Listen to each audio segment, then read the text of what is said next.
एक अपूरणीय क्षति हुआ जिसकी कल्पना हम जैसे विद्यार्थियों के लिए करना एक अजीब सा पल है। मुझे कल पता चला कि हमारे देश के एक महान रत्न जो हमारे बिहार से बिलोंग करते हैं, जिसके मिट्टी में बिहार का जन्म था और उस जगह से हम लोग बिलोंग करते हैं, फिर भी माननीय दिग्गज आत्मा विशिष्ट नारायण जी का जिनके साथ दुर्व्यवहार हुआ और प्लस बिहार सरकार बोलो चाहे भारत सरकार बोलिए, उन सब का उनके जो पीड़ा था उन पर किसी का ध्यान नहीं गया।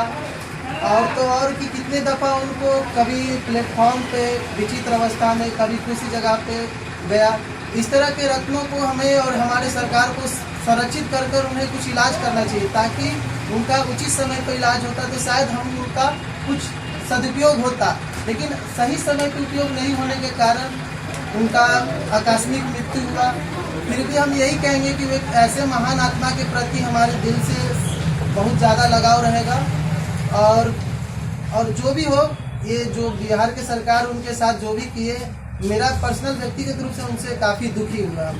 और वशिष्ठ नारायण सिंह के बारे में तो सभी जानते हैं, वो घर घर में प्रचलित है और उनका सबसे बड़ा था कि विश्व में मैथ के क्षेत्र में जो योगदान रहा उससे 17वीं सदी में 7वीं सदी में कह सकते हैं कि भारत को एक ऐसा व्यक्तित्व मिला था जिसको भारत सहेज करके नहीं रखा।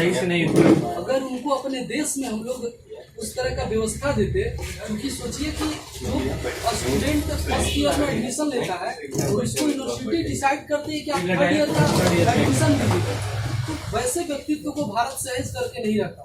कैलिफोर्निया गए और ऐसा कहा जाता है कि जब कंप्यूटर अपोलो भेजते समय बंद हो गए सारे, तो वो जो कैलकुलेशन किए कि कितने डिग्री के एंगल से अपोलो को भेजा जाए, उसने वो 100% बिना कुछ गलती किए जितने कैलकुलेशन थे कंप्यूटर के पहले ही कैलकुलेशन करके दे। और तो और उनको देश की सेवा करने की अजब सी जुनून थी, इसलिए वो भारत लौटे। और देश की सेवा करने का जुनून ही मानो एक तरह से उनको ले डूबा। अगर वो देश की प्यार मोहब्बत लगाव मिट्टी से यहाँ ना होती तो आज वो संपन्न होते और दुनिया उनकी लोहा आज भी माने होते। लेकिन ये दुर्भाग्य हमारा है जो आज उनका इस विकट परिस्थिति का सामना हुआ और वो हमारे बीच में नहीं है।